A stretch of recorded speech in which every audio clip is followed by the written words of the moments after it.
Bonjour à toutes et à tous, je suis Sakura et bienvenue sur Sakura TV. C'est un plaisir de vous parler aujourd'hui à la découverte du monde professionnel 2. Comme vous voyez aujourd'hui, je ne suis encore pas seul. Je suis avec Martin, président de Douce. Bonjour. Bonjour, c'est un plaisir.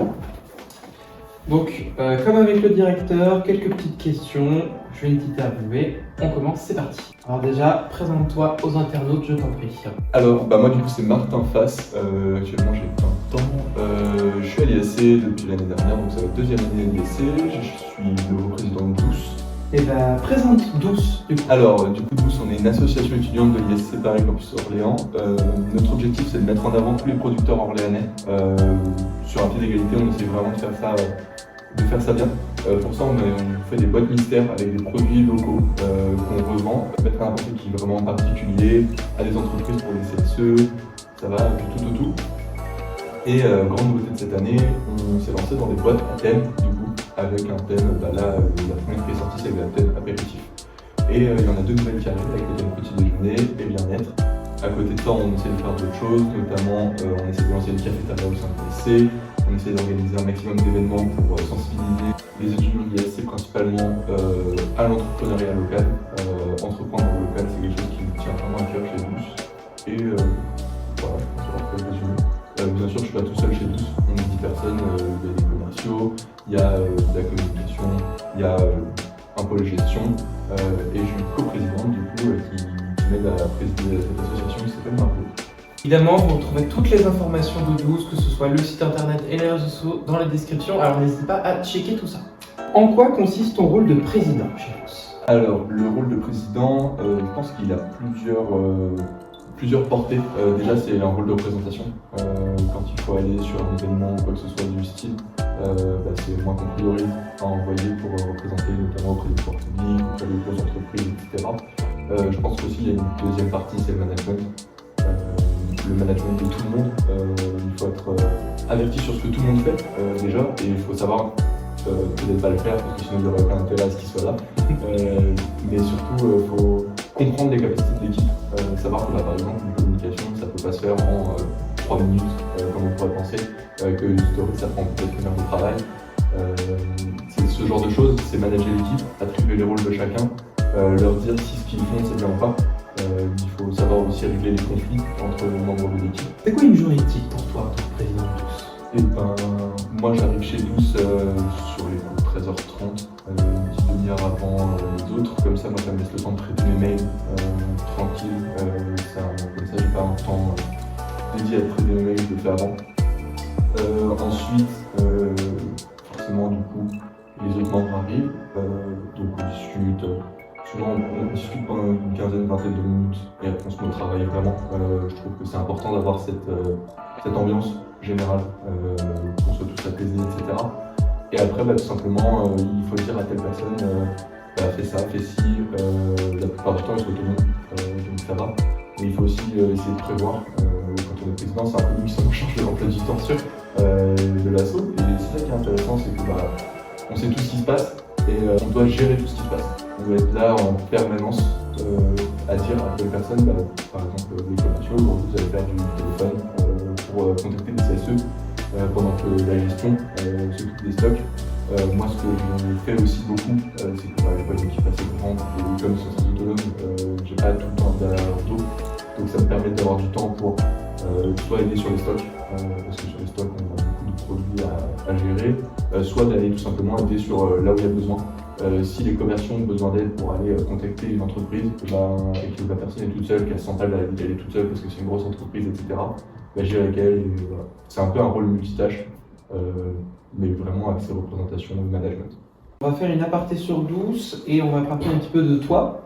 Qu'est-ce que tu as fait avant de venir à l'ISC?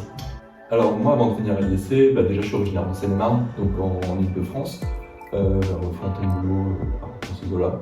J'étais au lycée, et dans un lycée en ZUP, donc en urbaine de priorité. Je vais pas dire que ça craignait, parce que voilà, c'est peut-être un gros mot que je vais pas utiliser dans ce contexte, mais du coup ça m'a fait savoir ce que je voulais pas faire. Je voyais tous les proches autour de moi qui décrochaient un par un de l'école, et je me suis dit maintenant je ne peux pas décrocher de l'école. Je suis allé à l'université.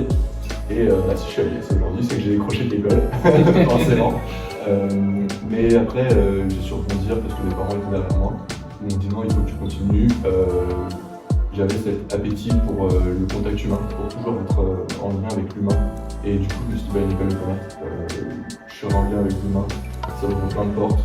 Et en plus, c'était dans la façon de mentor de Parcoursup, donc les choix étaient là. Et au final, je suis mentor de l'EDC. Forcément, c'est une école qui m'a apporté énormément, notamment avec tous, par exemple, c'est top. Si vous avez besoin d'en apprendre plus sur l'ISC, n'hésitez pas à regarder la première vidéo, l'interview avec le directeur de l'ISC Paris pour plus en lire. Pourquoi l'ISC et pas une autre école? Pourquoi l'ISC? Déjà, comme j'ai dit, il y avait un certain choix à faire. Il n'y avait plus, par exemple, l'université, c'était mort. Tous les vœux Parcoursup avaient été validés. Et en plus, honnêtement, je n'ai pas trop le temps de retourner à l'université. Donc du coup, tout simplement, j'ai cherché un peu sur Parcoursup ce qui restait. J'ai vu l'ISC, je me suis renseigné, j'en ai parlé avec mon père, parce que mon père a fait une autre école de commerce. On va pas citer de nom, mais c'est la 7e école de commerce en France, si vous cherchez, vous trouverez. Je fais pas de placement de produit pour quelqu'un d'autre que l'ISC. Et après, je me suis dit, moi je veux rester sur Orléans. Je m'étais vraiment bien attaché à la ville, puis il y avait ma copine sur place, parce que je suis bien au-dessus de ma copine. Donc je voulais vraiment pas partir d'ici. Je me suis dit, l'ISC ça a l'air sympa. À ce moment-là, moi j'étais retourné chez mes parents. Je travaillais dans un silo agricole chez mes parents. Et je me suis dit, il faut que j'aille visiter l'école. Donc je suis venu pas en journée d'immersion parce que c'était déjà la fin de l'année, c'était en juin. Et j'ai pu rencontrer notamment les membres du staff, dont Anthony Desmouliès qui m'a fait la visite de l'école.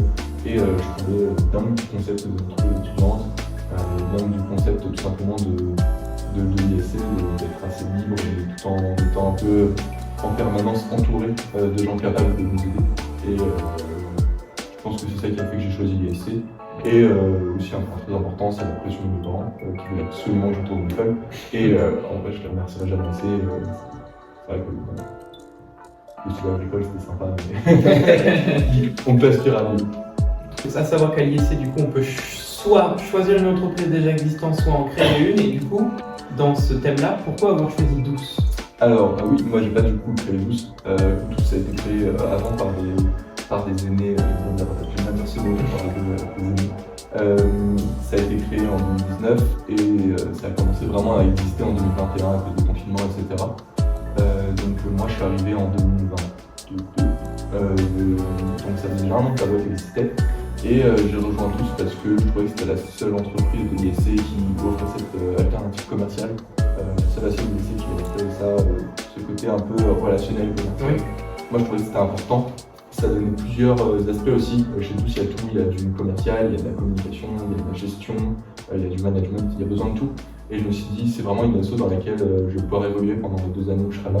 Et voilà, j'ai passé quelques entretiens, puisqu'on passe des entretiens pour rejoindre des assos de l'ISC. J'ai été accepté dans quelques assos et quand Douce m'a dit on prend, j'ai refusé toutes les autres et j'ai dit je vais à Douce. Il n'y a eu aucune hésitation. Aussi j'ai cette appétence du local. Je suis très attaché au côté d'abord français mais surtout vraiment autour de moi, aider les gens autour de moi. C'est quelque chose que je trouve ultra important, c'est que je préfère beaucoup aider les gens autour de moi que aider le monde entier. Et je trouve que c'est quelque chose qui me définit beaucoup. Et c'est ce qu'on fait un peu chez Douce. On essaye de cibler sur le centre-val de Loire, d'aider le centre-val de Loire au possible, au maximum de nos capacités. Parce qu'on sait que si on aide toute la France, nous avons tellement peu d'aide au final que ça sert à rien, ce sera non significatif. Alors que là, on les aide vraiment. Les producteurs nous disent sur nous, ils n'auraient pas forcément fermé, mais ça aurait été beaucoup plus compliqué que ce qu'elle fait. D'accord. Avant-dernière question, qui n'en est pas une, mais raconte-nous une anecdote qui s'est passée à Douce. Alors, 2 petites anecdotes qui sont rigolotes. Une fois, du coup, l'ancien président avait fait des flyers pour Douce l'année dernière parce qu'il les fallait très rapidement. Je crois qu'il les voulait très rapidement pour une raison X. Et il a commandé 5000 flyers.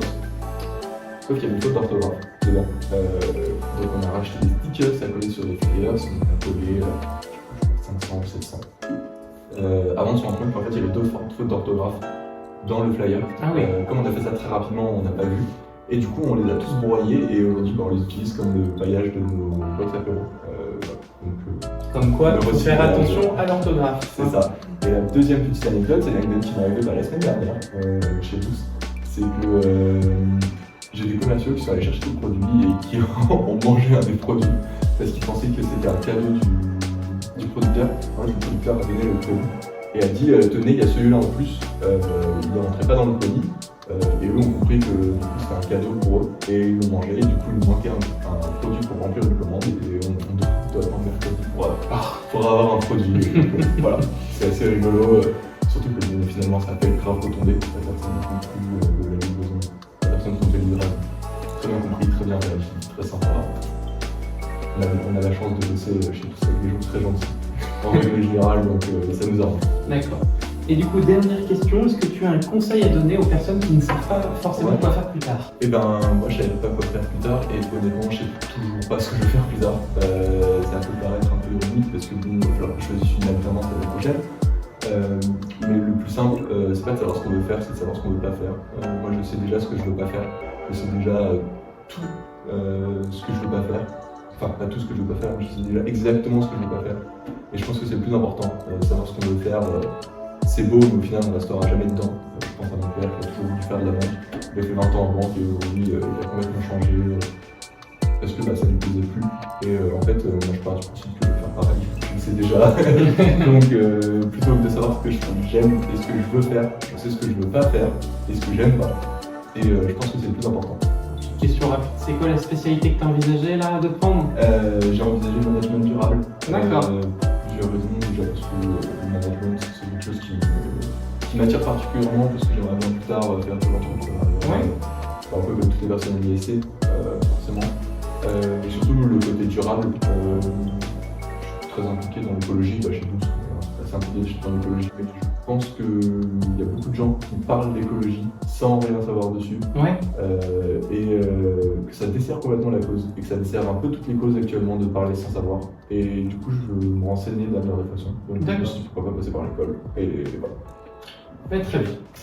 Donc merci Martin d'avoir participé à cette interview. Merci à toi. Et vous, merci d'avoir regardé cette vidéo. Comme je l'ai dit, vous pouvez retrouver mes réseaux sociaux, mais également ceux de Douce dans la description. N'hésitez pas, pour ne rater aucune vidéo, tous les vendredis à 9h, n'hésitez pas à vous abonner et à activer la cloche des notifications. Et on se retrouve prochainement pour une prochaine vidéo. Et n'oubliez pas, be yourself, love yourself, don't be basic. Au revoir. Au revoir.